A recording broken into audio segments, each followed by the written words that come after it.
Welcome back to episode 2 of the Sideline Surge. Two dudes talking about sports from the sidelines because we never made it inside the white lines. So we got to talk about the ones that did. My name is Dustin, co-host DJ over here on the other side of the screen. How you doing, DJ?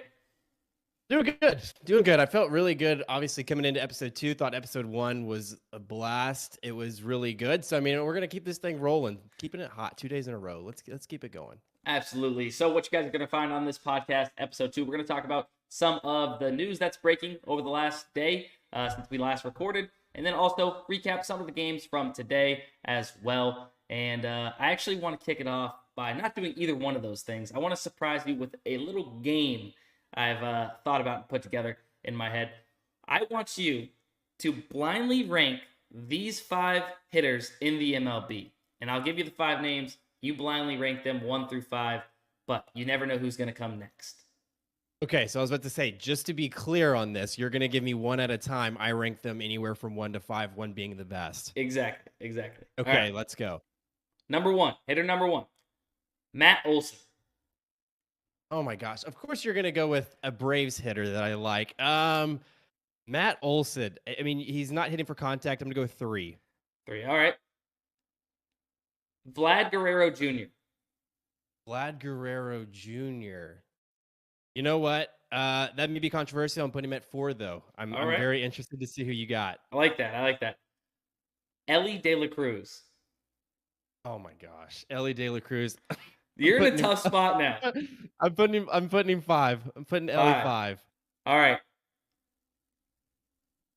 Alex Verdugo. Shut the hell up. Oh, okay. 2. All right. Please.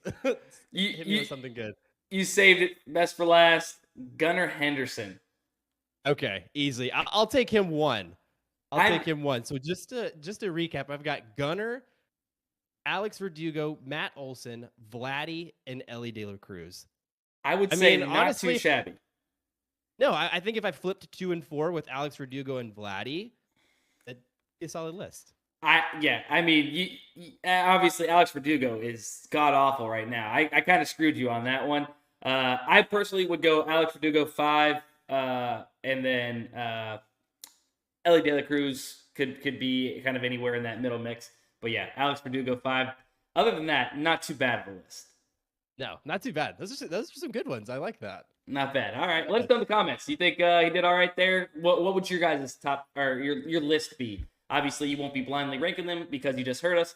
But let me know what your 5 would be in order for those 5 that we just mentioned. Yeah, wanted to lead it off with a little bit of a surprise game for you that I didn't tell you about. So now we can kind of hop into some of the topics from last night's games, kind of go over that a little bit. I know off the rip, the Colorado Rockies beat one of the top NL teams in the Brewers. I mean, I personally say anything can happen in Coors. You just never know. No, you don't. I mean, and they're not winning a lot of games, but I would imagine that, yeah, I mean, obviously Coors Field, you never know what is going to happen in that game. But, I mean, shoot, I love it in walk-off fashion, too. I mean, it was just a single, but Jake Cave comes in, rips a single. Bases were loaded, 1 out. So, I mean, it was a good game, though. I love that. I love seeing one of the worst teams beat one of the best teams. It's awesome. It's baseball. I mean, it's one of the more flukier sports. Sometimes a bad team can beat a good team. And like I said, 14 and 13 hits in that game, by the way, from those two teams. Only 8 and 7 runs scored. Not our exact highest run scored game, but there was one that eclipsed it, which we're going to talk about next because, I mean, there was some extra innings involved. But that would be the Mets-Nationals game. Mets end up winning 9-7. But how did we get there? We see through 9 innings, the score was 3-3. I mean, that makes sense because there's extras, right? But in the 10th inning, obviously we have a guy starting on second. The Mets put up 6 runs. How do you follow that up as the Nationals? I mean, they almost did. I mean, they got 4. They almost did. Which, I mean, that's crazy because, yeah, obviously you get the advantage of having a runner at second base. So you expect that there's going to at least be 1 to 2 runs, but you never expect 10 runs in a single inning, No. regardless if someone's starting on base or not. So, and I know you have kind of the bitter story you were telling me a little bit earlier about your under bet that you had taken. So Yeah. I feel for you waking up today. Yeah, I had some unders in that game. Tyrone Taylor for the Mets. I mean, I had Tyrone Taylor and Pete Alonso, some good correlation, both on the unders over there on PrizePicks in the same slip together without a payout shift. So, prime time. Tyrone Taylor was under, and then all of a sudden, extra innings happen, and they score 6 runs. Of course, he has to be involved in it, and he ends up with 2 runs scored in a hit. I had him under 1.5 hits, runs, RBIs, which he was under. He was under. We were good. And then, yeah, he screws us. Pete Alonso did end up going under for me, so that was one and one. But yeah, OT or extra innings. I hate when people say OT when they're talking about extra innings, and I just did it. It's oh my god. All right, NBA season has ended. Shift the minds to MLB extra innings, not overtime. That's how rattled you are right now. Yeah, it sucked. It sucked, but hey, it is what it is. Yeah. So that was some of the game. I mean, look, guys, not a lot to recap in sports world yesterday. 5 total games between MLB and WNBA. Yeah, this not too much. But today, I mean, what do we have on tap for today?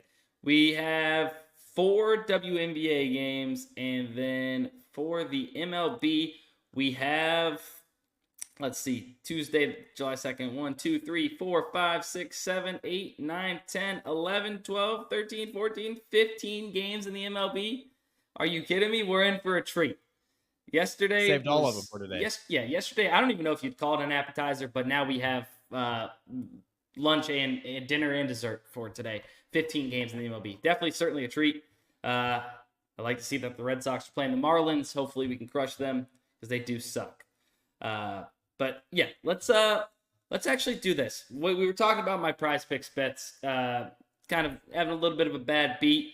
Let's go ahead and hop over to Daily Grind Fantasy. As you guys know, podcast here, powered by Daily Grind Fantasy. And what this does is it compares sportsbooks, lines, and odds directly back to PrizePicks, Underdog, Parlay Play, all your favorite DFS apps to help you find the best value comparing to the market by line comparing.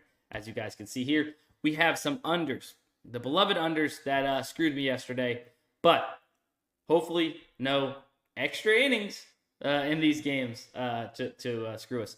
But yeah, I mean, the top value plays right now, we have 2 data points comparing to in how Daily Grind Fantasy compares their fantasy scores is by comparing to the even lines on those sports books that make up the player props for fantasy score on PrizePicks or Underdog, etc. So Tariq Skubal set to 37 on PrizePicks.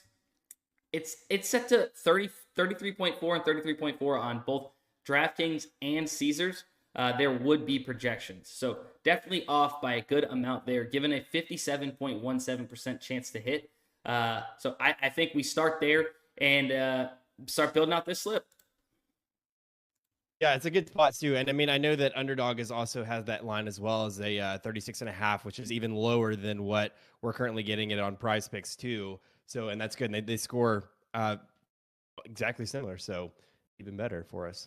Yeah. Then up next, I mean, I know he's a stud, guys. He's a stud. But if you're going to be profitable and you're going to do it the right way and use a tool like Daily Grind Fantasy to help you find it by comparing these numbers and trusting the math as you should if you want to be a profitable sports bettor or profitable on PrizePicks. I know probably everybody here watching here plays PrizePicks.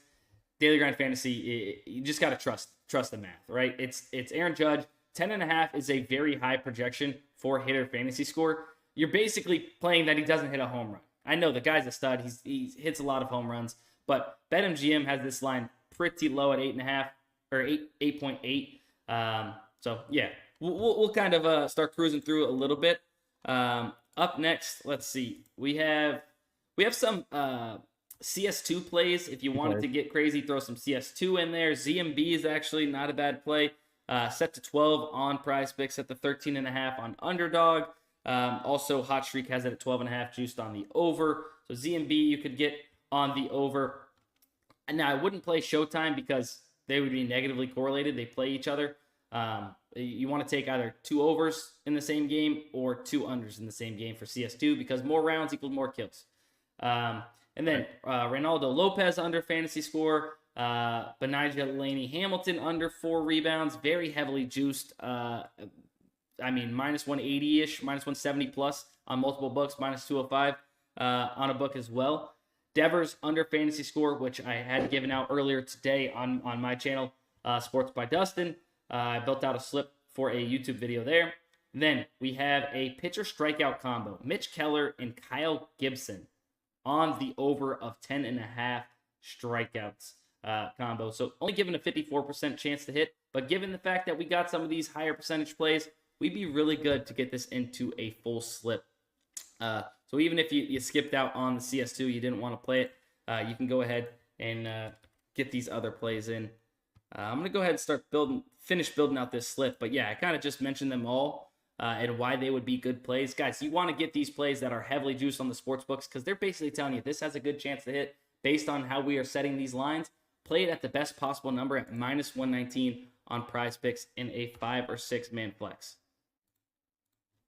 Right, and I think that's the important thing too. Is like I know that not all of these plays, like Dustin had said, are kind of listed in that green. But that's the thing is, when we have that Tariq Skubal and Aaron Judge play, which obviously may not be a popular play, but those are what going to carry the smaller plays for us, giving that percentage odds to hit higher. And that's kind of what we're looking for, that threshold whenever we create these slips on PrizePicks. So don't be thrown off by necessarily the yellow and the orange plays so much. As long as you have some heavy hitters and that fair odds percentage is up, then you're rocking and rolling. We're good to go. Absolutely. I totally agree. If you guys want to use code SURGE for 25% off Daily Grind Fantasy, feel free. It will be linked in the description as well. But use code SURGE for 25% off. All right. Now, let's get back on track. We have some other stuff to talk about with the news that's kind of popped off over the last 24 hours since our last recording. While we're on the MLB train, we might as well talk about it. The home run derby rules. The new home run derby rules. You had kind of mentioned this to me. I had missed it when it broke. But let's go ahead and talk about that. Yeah, so I love the format. I mean, obviously MLB was kind of had their hands tied in a sense because a lot of players were coming to them saying like, hey, I don't love the new timed system where you have a certain time limit, because then it was, they're obviously trying to throw as many pitches, hit as many home runs as they can in order to advance. So MLB's way to kind of combat this was now what they are doing is they're going to give for the first 2 rounds, it's a 3-round structure. So for the first 2 rounds, what they're going to do is a 3-minute round with a max of 40 pitches. That's all that you get. It allows these players to kind of pace themselves knowing that they're only going to get 40 pitches. But again, if the time limit hits and they don't get their 40 swings or 40 pitches, then that's kind of it. They're still given their 1 timeout if needed. But then the really important thing here is that you're going to get 3 bonus outs. So everyone's going to always get 3 bonus out. Once your time is up, your time is up. Then what you're going to do is they're going to kind of go back in time and give you these outs, how they used to do the 10 outs. Now they're only giving you 3. But if you hit a home run that's 425 plus, then all of a sudden you'll get a 4th bonus out. So then what they're going to do also, they're not doing the old structure, this previous structure of, the coming in, you have a 1 seed and you have an 8 seed. Those 2 are going to square off and it's kind of a bracket system. What they're going to do, all 8 players kind of go at their own leisure, and then they're going to take the top 4. After the top 4, then they're going to rank each other, move to the semifinals. 1 will now play 4, 2 will now play 3, and they're going to do the same exact format as round 1. And then whenever they go to the finals round, it'll be less time, going from 3 minutes to 2 minutes, and then they'll drop down from 40 pitches to 27 pitches, still given the 1 timeout and same bonus rules. So I like it. I think that the hitters will appreciate it too. It's still high pressure, but it's not necessarily so much forced pitching and swinging and everything. So I think it's a good format. You crushed that. You absolutely crushed the new MLB home run derby rules. Good stuff there. I couldn't have said it better. I mean, you just flew through that. Honestly, bravo. But yeah, I think that these guys are going to appreciate it. I mean, Vlad Guerrero Jr. is a bigger guy, right? Him swinging that many times in 3 minutes or whatever it was, 5 minutes. It's a lot of it's really hard to do. Like, I don't know if you've ever taken some BP in general. I play men's slow pitch softball, and every once in a while we went out and had batting practice. And dude, I mean, after 25 pitches and at my own pace, really, I'm like a little gassed out. So I couldn't imagine what Yeah. these guys are going through. And they're also swinging their all every time. They Yeah. need to hit home runs, right? But yeah, I actually really do like this style. Hopefully we're seeing some more home runs, later in their times that if that's the case, because they're not as gassed out. But also, really, really enjoy the 3 bonus outs, because that could make for a lot of home runs. If a guy gets on a streak during those, that could change everything. Yeah, Right? because it doesn't put so much pressure on the timed portion of it. Like, yeah, I mean, it is only 3 outs. I mean, that could be 3 pitches and then you're done. But really, you can't count anybody else out. And I mean, we'll see it most likely where someone is down by probably 5, 6, 7 home runs. They get their 3 bonus outs, and then all of a sudden they win. Right. Or that's kind of what puts them ahead. So, I mean, it's good. And I know that a lot of people may be a little bit frustrated, like, why only 40 pitches? But they kind of did the math over, I think it was the last 2 seasons, and the average came out to 47 swings per batter. So it's kind of right on par with what we're seeing, but they now get to be able to pace themselves to get those 40 swings. So they're missing out on a couple swings. So we're still going to see that high pace, though. You know what I mean? So it's kind of I feel like it's a good mesh between both worlds. Something not mentioned though, the pitcher becomes that much more important though, because it's not swings, it's pitches. Yeah. So you got to be on point. I mean, you can't be taking as many balls as like you want now. I mean, you might have to, but give yourself a break and such. But he's got to be on point. Throw your strikes in where you want it to be able to win this thing. I want to say this. I think that is going to happen. I think somebody's going to come back in the 3 outs, maybe get a bonus out, and come back from behind and win their round or whatever it might be, or put them into the second round. Yeah, I think that's going to happen. I was thinking this. Good. No, go ahead. I was going to change a little bit. Oh no, I was just saying it almost needs to happen for the MLB to kind of have a full belief in this new system. Right. So I hope it does happen. I mean, it makes for good viewership. I love the home run derby, so I'm excited about this. I just need it to happen. Yeah, definitely. I was going to say this. I know we had our first little fun bet between each other on yesterday's podcast, episode 1, where there's been one cycle hit Wyatt Langford did the other day. We set the line at 2.5 total cycles, going on a live line for the rest of the season. I think that whenever we have a little bet like that, we should keep track and see where we end up, who wins. I took the under 2.5. You took the over of 2.5 to get a little different. You said, but I think if we come up with some of these, because I was thinking, like, is it going to happen? Yes or no? But I think we both agree it is going to happen. Yeah. But, well, did you see Contreras yesterday? Contreras yesterday was it's the hardest hit, but the triple. He was the triple shy of the cycle. So wow. I don't know if Contreras imagine got a triple, but I was like, we still got Bobby Witt, baby. Imagine that would have happened at back-to-back days. That would have been sick. All right, now switching it up a little bit. Obviously, big stuff going on. NBA news, free agency. The Lakers not doing anything to help out that team. Pretty insane. I know the entire LeBron fandom is really pissed off about it. Rob Pelinka just sitting back. I made a funny little TikTok video yesterday about that. It was just silly, but either way, he's not doing anything to help that team or LeBron, and I can't believe that's still happening. Like, you have LeBron James, Anthony Davis, Bronny, and yeah, exactly.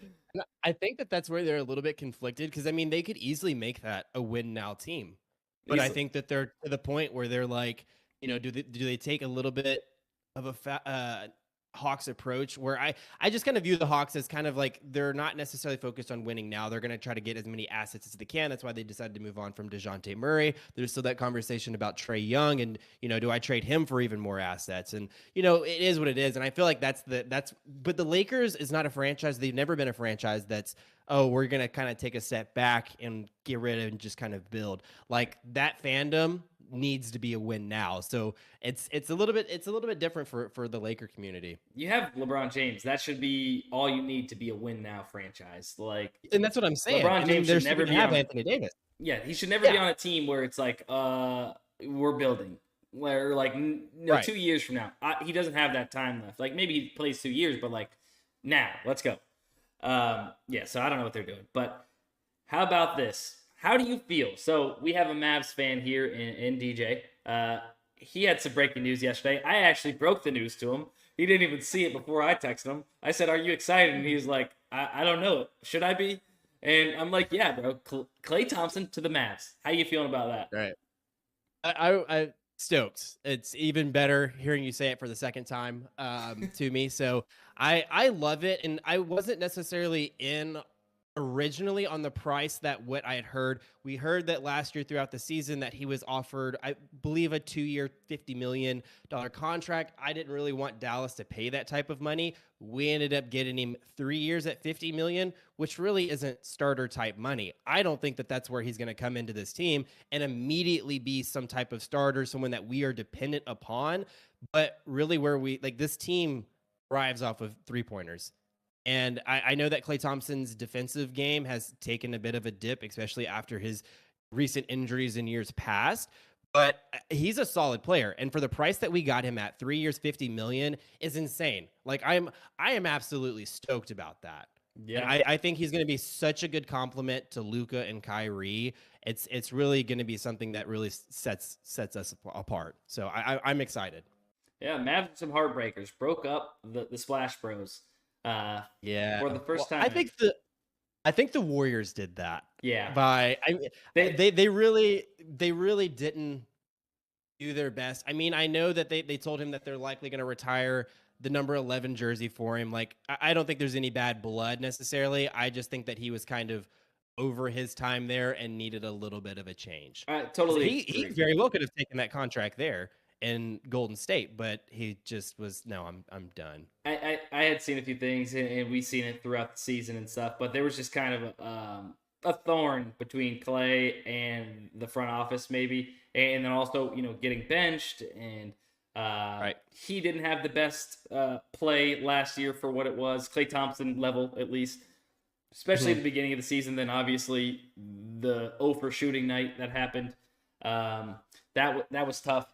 For Klay. But yeah, I mean, that's a guy that is an absolute killer of a shooter, right? Especially 3-point range, and can really change the game. So I think he's going to be great for the Mavs. We'll see. I don't know. Does he start? He might start. You say no, but he could possibly start. He could, but I think it's also naive for Mavericks fans and really NBA fans to think that he's going to be someone that comes in and averages 30 minutes a game, or even close to it. Even if he starts, he's not playing averaging 30 plus minutes a game for us. Like, he's not going to get really those starter types of minutes. I mean, unless he completely regrets his career. And I mean, he just becomes the player that he used to be. But I mean, he is coming off of a season now where he scored the lowest amount of points since the 2012-2013 season. Yeah. Like, that's, and again, I know that had to do with the benching after the All-Star break and everything else. And like, he definitely struggled a lot last season, but I think that that's where Dallas is going to complement him, and he's going to be able to pick it back up. But I also don't expect him to be a starter, and I don't want to force that issue either as a Mavericks fan. Yeah. Fair enough. My Celtics, and I don't want to turn this into a Celtics Mavs show. It just happens to be some of the biggest news of the last 24 hours. Jason Tatum resigns. Derek White's going to be a Celtic for the next few years. The Celtics are bringing back basically everyone for multiple years to come. Drew Holiday's, I think, 4-year deal. So you got Tatum and Brown locked up, 2 of the biggest contracts in NBA history. I don't know where we're pulling this money from, but let's keep it up. And then Drew Holiday, Derek White. Porzingis was only a 2-year deal, so we got him for next year for sure. Run it back. Obviously, he's going to start the season injured. That news was already broke. But, I mean, to have this core to run it back again that flew through the playoffs, maybe it's some lesser competition, whatever it is, I'm super stoked as a Celtics fan to be bringing them back, because it's gonna be tough to beat them in a 7-game series with if those guys are healthy. Even with Porzingis out, Al Horford's coming back.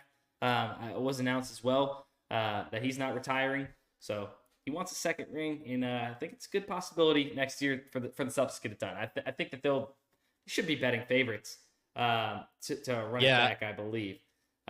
They would have to. I mean, again, I know we had talked about kind of the Knicks and everything with them, so I'd be interested to see where they come in as well. But I feel like that's a great response. I mean, we all expected Tatum to re-sign, but you see them keeping their core, and we saw how dominant that was. Like, it's going to take something special like this new Knicks team in order just to compete with Boston. Like, and I mean, Boston, there's games where obviously it's like you could do so much better. Like, I don't know. So I'm excited for you. Like, that is such a great thing. And I know we had kind of talked about this a little bit before, but it was like, you know, I'm a Braves fan, and it was like we went through the same thing. We locked up all of our core for the next 6 to 8 years. And it's just having that stress just offloaded is such a good feeling, especially after coming off of this NBA Finals run where you just feel like you couldn't be stopped. Yeah, absolutely. Happy for you. That's really nice of you as a though? Mavs fan. That's really nice. Yeah, right? You got some money I could borrow? That's the only one not coming back as his GM. Jason Tatum might as well buy a share with that money, that contract. But yeah. No kidding. Up next, and really kind of not huge news. I think we all probably thought this was going to happen. Donovan Mitchell extends with the Cavs. So he's going to be, you know, there for the long term, as we all kind of expected. So not too big of news there. You got any thoughts on Donovan Mitchell staying there? No, I think it's good. I think that is the player that you build around. I know that Evan Mobley is a really good compliment to him, but that is the player that you build around there. Like, you got him, you gave up a lot of assets in order to get him from Utah. Like, you can't just kind of give up on him too soon. So I love that he's there. Again, I think it's something that we all expected for him. And he's going to dominate. I mean, very good defensive, offensive player. Like, I expect that defense to do very well. Like, Cleveland's going to figure it out. They just got to find things that work for them.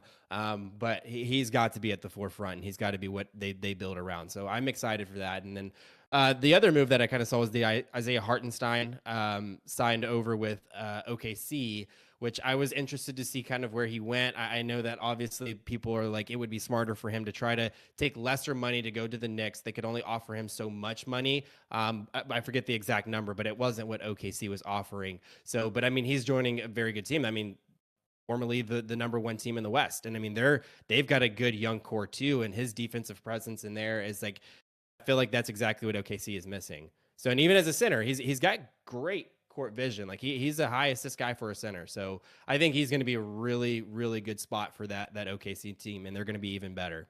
Yeah, I totally agree. I mean, you can't really go wrong going from the Knicks to OKC, vice versa. You know what I'm saying? It's not like he's taking more money to go play with the Wizards, right? And I always think, yeah, I do always think about this as like a normal human being who'd never made it in between the sidelines, as we always say on the show, right?